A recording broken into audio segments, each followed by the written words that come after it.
What if someone could not only kill you, but erase every trace you ever existed? No birth records, no memories, not even a face in a photo. Just gone. Vanished from reality itself. This isn't science fiction. It's a mystery wrapped in fear, whispered through dead forums and scattered police files. They call him Alan Breyer, a man with no past, no fingerprints, and the power to make you forget your own sister ever lived.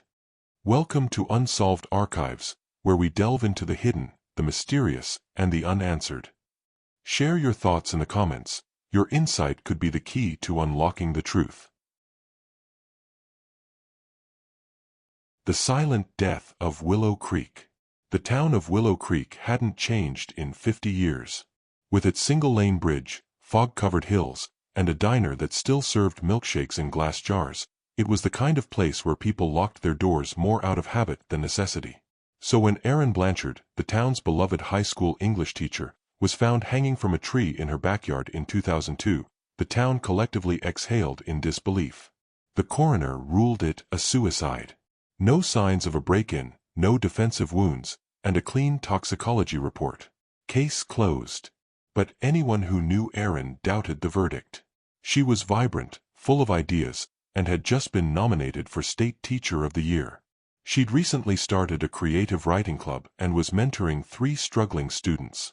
She wasn't the type, said her friend and colleague, Beth Keller. But grief is personal, and small towns have short attention spans. Within weeks, her death was reduced to whispers and roadside flowers fading in the sun. It wasn't until 19 years later, in 2021, that Erin's name resurfaced. A true crime podcast called Backfile, Forgotten Truths had picked up her case after a listener tip. The host, Nathan Leary, was known for digging into overlooked details, and Erin's story had gaps from the start. He traveled to Willow Creek, interviewed locals, combed through police reports, and then did what no one else had thought to do. He obtained permission to re-enter her old home, now abandoned and falling apart. While filming a segment in the basement, Nathan noticed something strange, a crawlspace wall lined with thin wooden panels, warped from years of water damage. Behind one of them, stuffed into a gap between insulation and framing, was a thin leather-bound journal wrapped in plastic. It was Erin's handwriting. The journal chronicled over a year's worth of entries. She wrote about feeling watched, about anonymous letters left in her mailbox with words cut from newspapers. There were detailed accounts of her being followed after school, phone calls that went dead when she answered, and even the sensation that someone had been inside her home while she was away, though nothing was ever taken. But the real shock came halfway through the journal. Erin wrote about a man, Charles Whitcomb, a powerful member of the school board and a pillar in the community. She described an affair that started with flirtation and late-night emails but quickly turned dark. She detailed how he grew obsessive, jealous, and controlling. He threatened to end her career, warned her never to speak of their relationship, and began showing up unannounced at school and her house. The most chilling entry read, "He told me if I embarrassed him, he'd make sure no one remembered me for who I really was. Just another crazy teacher who couldn't handle pressure. I think he means it." Nathan released the findings in a 3-part podcast series. Downloads spiked. The internet did what it always does, dissected every sentence, theorized, speculated, and swarmed Whitcomb's social media. But Charles Whitcomb had died in 2015, leaving behind a legacy of community awards and a retirement speech framed in the school hallway. Still, Nathan pressed on. He dug into Whitcomb's estate, old police files, and, through a Freedom of Information request, acquired an off-the-record statement made by another teacher in 2003. The teacher, who requested anonymity, had told local police that Erin had once confided in her, saying, "If something happens to me, it won't be an accident. It won't be my fault." The file was never followed up. The podcast reignited enough attention that the Willow Creek Police Department reopened the case in late 2021. But without new forensic evidence or a living suspect, the investigation stalled. That's when a curious email arrived in Nathan's inbox. The subject line read, "I know where the tape is." Attached was a single sentence. "Check the attic. Left side. Under the floorboard." Nathan returned to the house with a film crew. In the attic, Behind decades of insulation and rot, they found an old cassette tape in a plastic bag. It was labeled only with the date, October 11, 2002, the night before Erin died. On the tape, Erin's voice was faint but unmistakable. She spoke slowly, deliberately. "If anyone hears this, it means I didn't get out in time. Charles came by tonight. He was angry. I told him I was ending it. I think he's going to do something. Please, don't let them say I gave up. I didn't." Forensics confirmed the tape was genuine. With the new evidence, the cause of death on Erin's certificate was amended from suicide to undetermined. It was not the justice many had hoped for, but it was enough to erase the lie that had shadowed her name for 2 decades. In Willow Creek, a new plaque was added to the school garden, under the tree where Erin once held book readings for students. It reads, "For Erin Blanchard, teacher, advocate, truth teller, we remember." The Bone Collectors of Edison Ridge. The discovery began with a backhoe and a broken pipe. In the summer of 2017, a construction crew was excavating a vacant lot in Edison Ridge, a small industrial town in Oregon. What was once an overgrown patch of land behind a shut-down paper mill was being cleared to make way for a strip mall. By noon on the second day, the crew hit something that wasn't stone or metal, but bone. Human bone. At first, the police assumed it was a historic grave, maybe a century old. But the forensic anthropologist called in to assess the site had a different take. These remains were far too recent. The first skeleton was of a male, mid-20s, missing 3 fingers. Within days, 6 more sets of remains were unearthed, all buried within a 15-yard radius. All male, all missing persons from between 1987 and 1994, a window that sent chills through the spine of the lead investigator, Detective Karen Dwyer. It matched the pattern of what was once whispered about in the department as the Ridge vanishings. Dwyer was a rookie in the early 90s when the cases trickled in one by one. Young men, drifters, loners, often hitchhiking through town or living in halfway homes. With no clear connection between them and limited technology, the cases were quietly shelved. It wasn't until the discovery of the bodies that the pattern re-emerged with horrifying clarity. Each skeleton had 2 disturbing commonalities: deliberate removal of 3 fingers post-mortem and a small, carved object buried with the body. Smoothed pieces of bone shaped into abstract figurines. A crime analyst suggested the bone carvings resembled fetish totems or trophies. One, shaped like a twisted bird, was oddly familiar to Dwyer. She pulled a cold case file from 1989, a missing man named Glenn Rusk. The report mentioned an odd item found in Glenn's abandoned backpack, a carved bird made of bone. But Glenn's body had never been found, until now. It was skeleton number 4. The case exploded in the press. The Bone Collector of Edison Ridge became a viral headline. But the real breakthrough came not from media attention, but from an old retired detective named Hal Jeffries, who had worked the Glenn Rusk case. Jeffries showed Dwyer a forgotten item stored in a private lockbox, a diary written by a schizophrenic transient man arrested in 1992 after being caught with a human finger bone tied to a string. The man, Marcus Brand, had confessed to nothing but claimed, "The birds told me where to find the bones."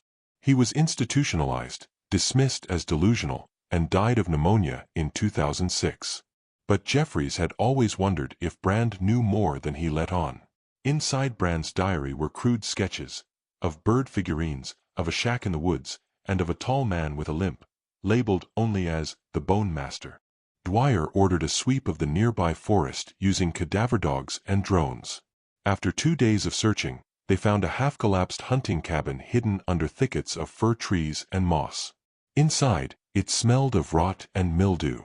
What they found stunned the team, not just more figurines, but tools. Surgical instruments.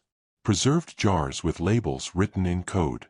And an old box containing ID cards of 4 of the missing men.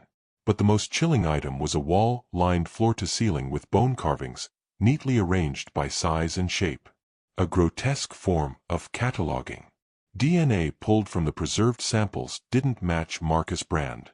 He hadn't been the killer.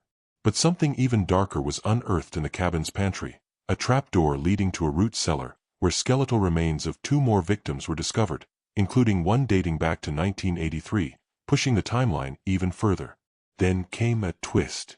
Among the recovered tools was a scalpel engraved with a name, Dr. Francis Pell, a local man, former trauma surgeon, presumed dead since 1995, when his car was found burnt on the edge of a cliffside highway.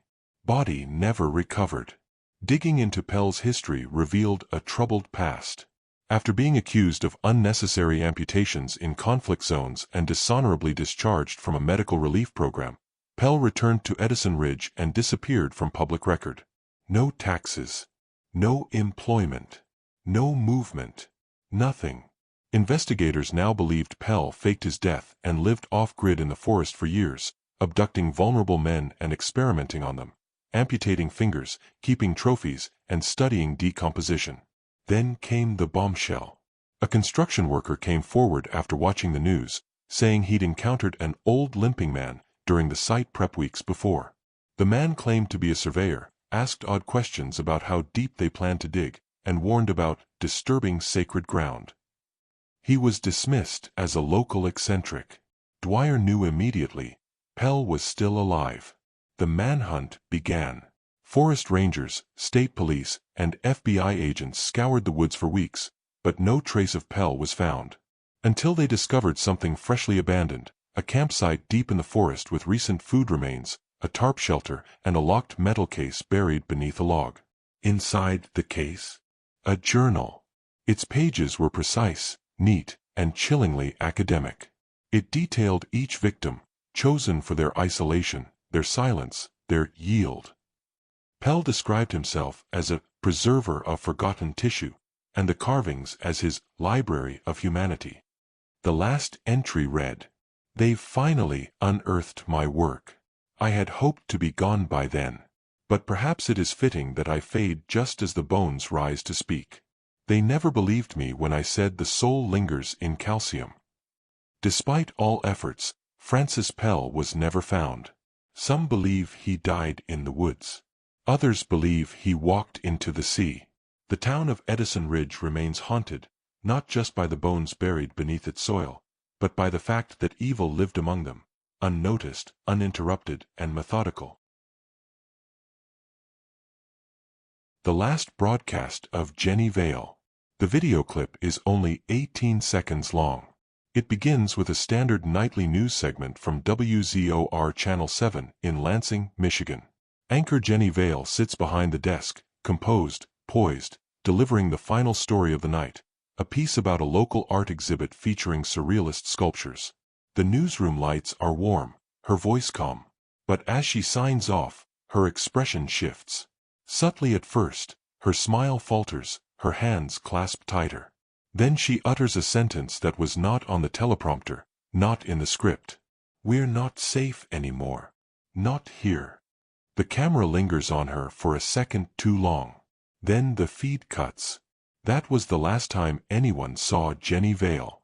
It was November 3, 1996. She never came home. Her apartment was found untouched, keys on the counter, bed made, nothing missing.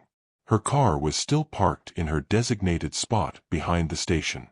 No signs of struggle. No forced entry. Her disappearance stunned the city and baffled authorities.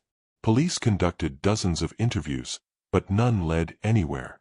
The security footage from the station's rear exit, where she would have left, was mysteriously missing from the archive, a gap of precisely 27 minutes.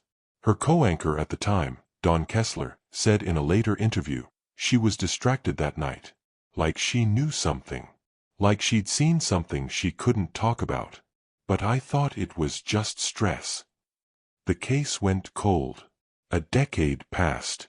Then in 2008, a camera van from the WZOR fleet, sold years earlier at a liquidation auction, was found in a scrapyard outside of Grand Rapids. A YouTuber who purchased it for restoration discovered something wedged under the driver's seat, a crumpled, blood-stained blazer with a torn name badge still attached. Jenny Vale. The discovery reopened the case. Forensics confirmed the blood was hers. but it raised more questions than it answered. The van had not been used on the night of her disappearance, according to station records. It had supposedly been in the garage for maintenance. And yet, inside the glove compartment was a VHS tape with only a handwritten label, Jenny, Room 47. When authorities played the tape, what they saw chilled even the most seasoned detectives. It was grainy footage, clearly taken in secret. Jenny was in a dimly lit room, tied to a chair. She wasn't crying. She wasn't screaming. She was speaking into the camera, calmly. They're inside the network. Inside the station. This isn't just about ratings or power. It's surveillance. They were using us, every feed, every live segment, to test response behavior. I was told to shut up. But people have to know. If you find this, don't go to the police. They're in on it too. The tape cut off after 43 seconds. Investigators initially dismissed the footage as a hoax. But a former WZOR technician, Jason Maris, came forward days later and provided a sworn statement. In 1995, the station had agreed to participate in a government media experiment involving pattern disruption and subliminal messaging. He had signed an NDA but claimed it was a program under the Department of Behavioral Analytics, a shadow division with no online records. Maris died 2 weeks later. Car accident. No foul play, the coroner said. As the FBI began probing the case, another lead emerged. A retired cameraman named Lou Vargas, who had worked with Jenny during her final year, reached out to an independent journalist.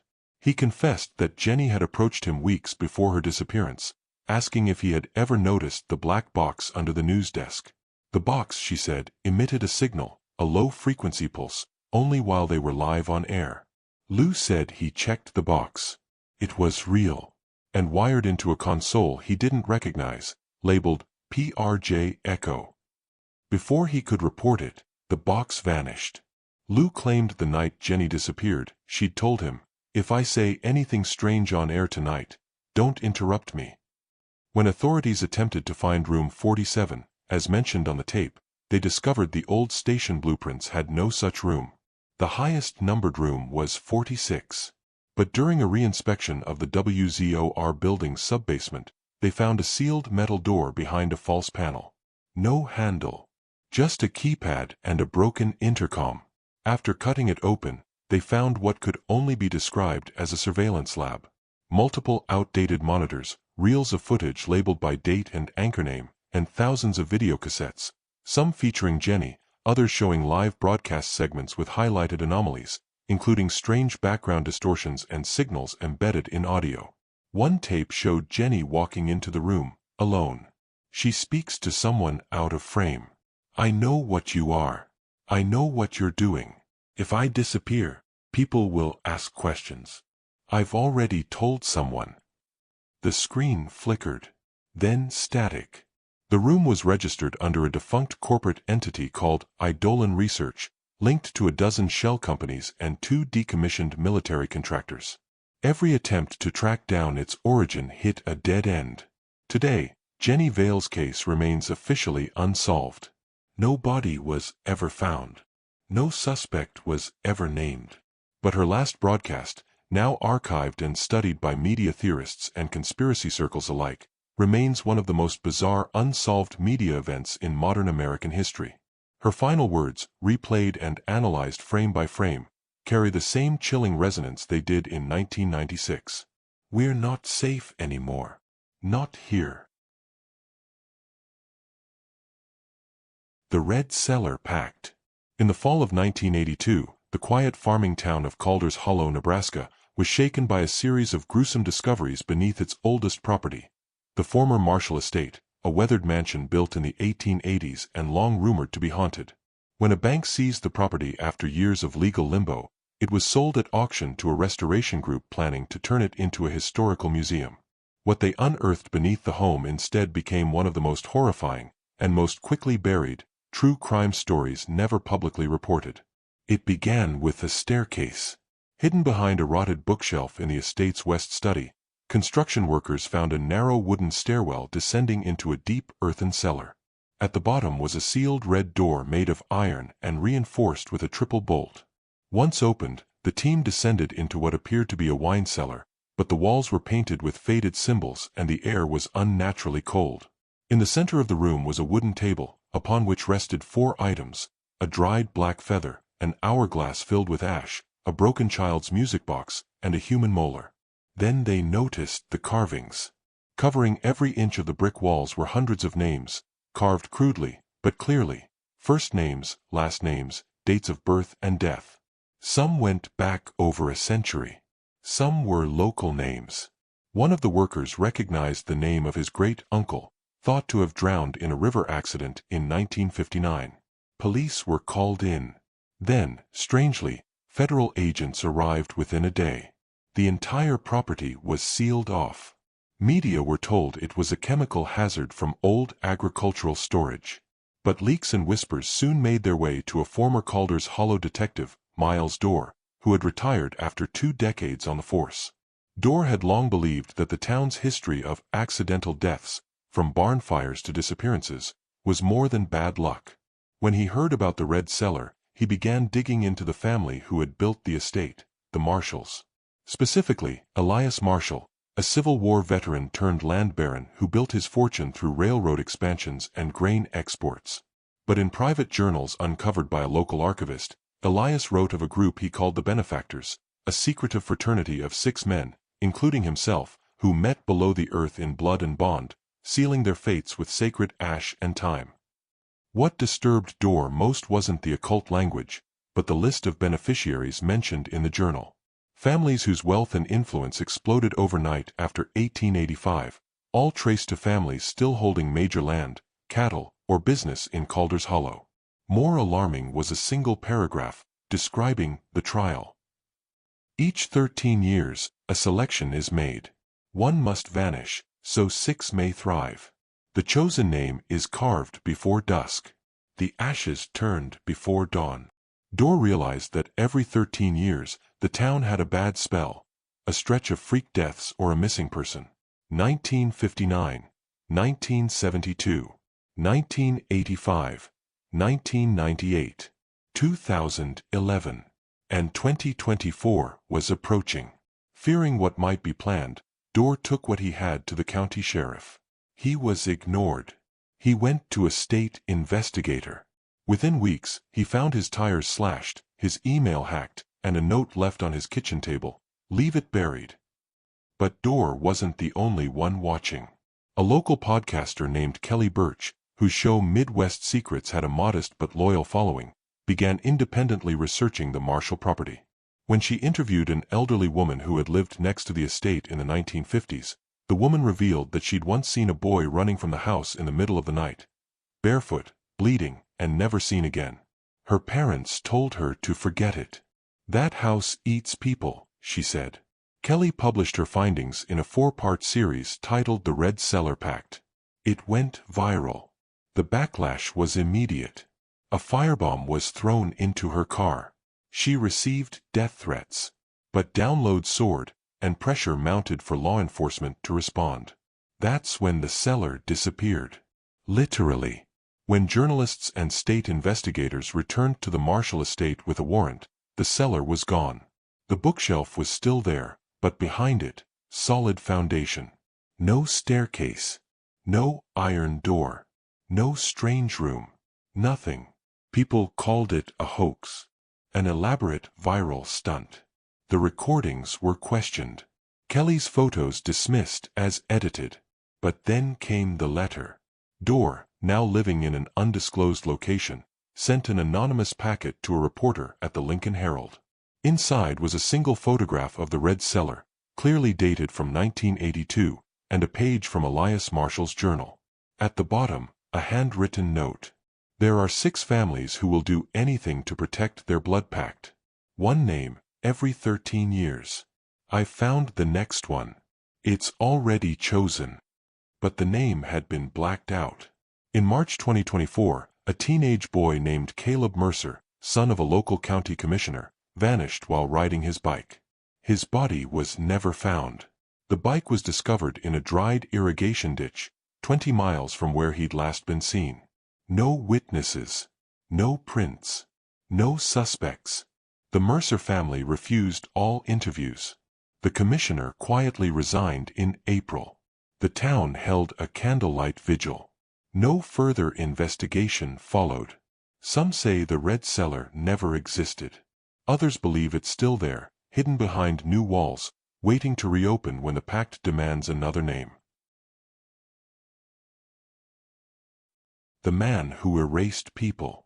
In March 2003, a woman named Chelsea Ward walked into a Denver police precinct and said someone had deleted her sister. Not killed.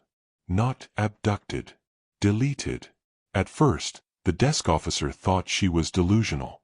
But Chelsea was coherent, calm, and insistent.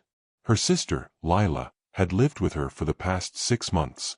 They shared a 2-bedroom apartment. They worked at the same restaurant. They had pictures together, bills in both names, text messages, voicemails. Then one morning, Lila was gone. Not just missing, erased. The bed was made, clothes gone, toothbrush missing. But it wasn't until Chelsea tried calling her phone that she noticed something strange. Her number didn't exist anymore. No service. No record of her in the apartment lease, in employee records at the diner, or even on Chelsea's phone plan. Every message Lila had sent had disappeared overnight. And when Chelsea showed a photo of them together to the officer, the woman beside her was blurry. Distorted, as if digitally glitched. On closer inspection, the second figure was nothing but a smudge. The police opened a report under the assumption it was mental distress. But when Chelsea brought in a printed family photo from 5 years prior, with Lila clearly visible in the frame, arms around their parents, they took it more seriously. Until the photo changed. 2 days later, the same photo, kept in evidence, showed only Chelsea and her parents. No sign of Lila.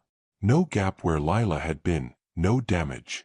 It was as though she had never been there at all. A digital forensic expert was brought in. He checked EXIF data, editing history, file structures. "This is either the most elaborate digital forgery I've ever seen," he said, "or reality is lying to us." That's when the name Alan Breyer surfaced. Chelsea, increasingly desperate, posted her story online. In a Reddit thread titled, "My Sister Was Erased from Reality," she asked if anyone had experienced something similar. A user named Vanish Protocol responded with, "He's back. Look up Alan Breyer. That's who you're dealing with." Breyer was a fringe urban myth.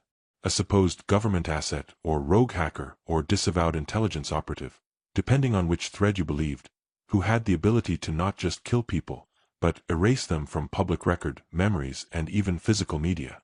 A reality cleaner. Most considered it ARG nonsense. But Chelsea dug deeper. She found a surviving blog post from 1997 archived in the Wayback Machine, written by a man named Gerald North, a former university librarian. In the post, he described how his colleague Richard H. vanished from the building one afternoon. Gerald had spoken to him that morning. They had coffee. Then Richard was just gone. Everyone said he had worked alone for years. His name wasn't on any office roster. Gerald was told he was overworked, confused. But Gerald kept a diary. And in it were pages describing Richard's habits, appearance, even jokes he told. In the final entry, Gerald wrote, "I saw someone watching me through the glass last night. Tall, pale, wearing a dark coat and gloves. I think he knows I remember. I think he's waiting for it to fade." Gerald was killed in a hit-and-run 6 days after that post.